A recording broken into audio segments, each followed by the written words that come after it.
国王已经倒台，暴徒和不和谐的小猫需要玩新游戏。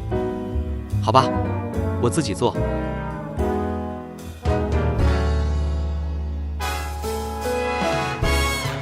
I know I'm super late to the party on this one, but I'm doing it anyway. Marvel Rivals released 3 weeks ago of me writing this script, and oh boy, a lot has happened. It released to a massive player count on Steam in its first week. So-called game analysts are saying the game is falling off because the current player count has dropped from its peak. Many communities have sprung up. People are complaining that the tanks are too tanky and don't get enough kills, and the same people are saying DPS is either too weak or too overpowered depending on the day. Gamers will be gamers. They start bitching when a game is popular and successful with a few minor problems, but then will huff copium when their game sucks. I am guilty of this myself. I am a Destiny player, but I'm going to throw all the stupid complaints out the window and look at Marvel Rivals' first month on the market and talk about my likes and dislikes to help NetEase make this game as good as possible. Because I'm a simple gamer. If game good, I play. If game bad, I play until new game comes out that is slightly better. I'm going to talk about my first big problem, then I'll start glazing.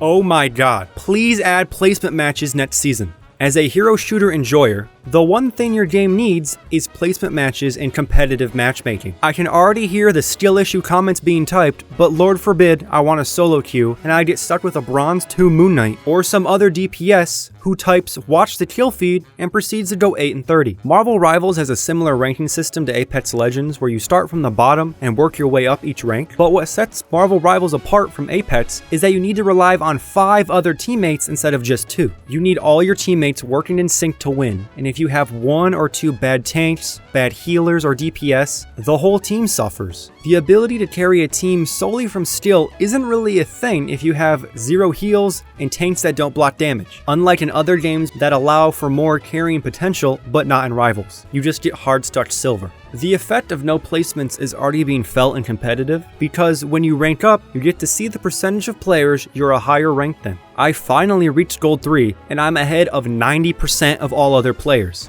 This is not right. Ranked should always be on a bell curve. The majority of players should be in the middle with it tapering off at the ends for lower and higher ranks. This is what Marvel Rivals looks like currently. Lastly, please do not add role queue. Flats has a video talking about this exact topic in way better detail and understanding than I ever could, so go watch it. Alright, time to glaze. Marvel Rivals at launch is a working, fun, and addicting game with rewarding gameplay. But I have heard some complaining from so-called pro gamers saying the game is not competitively balanced. I pray that NetEase doesn't make the same mistake as Overwatch by being pressured by streamers and pros into overbalancing each hero. Believe me, I think some heroes could definitely use some changes, but over the past couple weeks, watching people learn how to counter and figure out what each hero does shows that a 6v6 hero shooter can be fun and decently fair at the same time. Also, you need to add more tanks and healers to this game because the current hero split is ridiculous. With the winter event releasing and adding new skins and a Splatoon-inspired mode with Jeff's Winter Splash Festival, having a steady release of new, exciting content should be a very high priority. Please do events like this and content drops with new maps, modes, heroes as much as possible, and people will continue to play your game and spend money. Something I want to see is a full-fledged arcade tab, where there are a couple rotating fun casual modes I can play to earn rewards, so I can relive my glory days of playing Overwatch 1 3v3 for skins. Also, I think it'd be really funny if they added a PvE mode into the game, where you have to assemble a group of heroes to fight different threats in the Marvel Universe, just to show it can be done. But at the end of the day, just keep the content coming and people will open their wallets.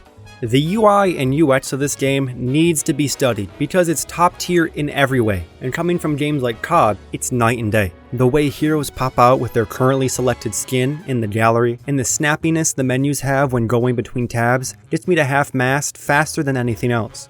But I have 2 complaints that are easy to fix. First is when the game ends and I go to upvote my teammates, I have clicked on someone's replay more times than I can count. Please just make the upvote button bigger. Second is when I'm selecting a hero, I have to scroll through the sideway arch thing to find them. This is fine at the beginning of the match, But if we're in the middle and my teammate needs a quick swap, I have to sit there scrolling. But if it was a static box where the heroes didn't move, I could build up muscle memory to make quick switches. Not the biggest problem, but something I wanted to bring up anyway.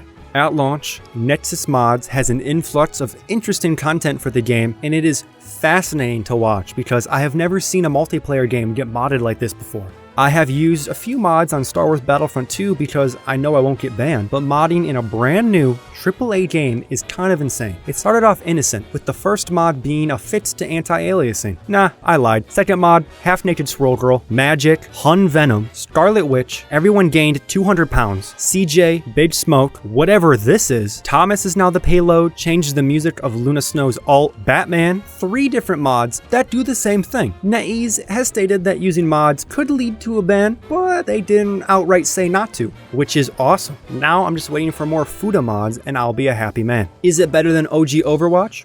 No. Is it going to be the next Fortnite and last for years? Probably not. But while it's here and giving Blizzard a run for their money, I want it to be a fun game to play for a while until a new game comes out that takes my attention away.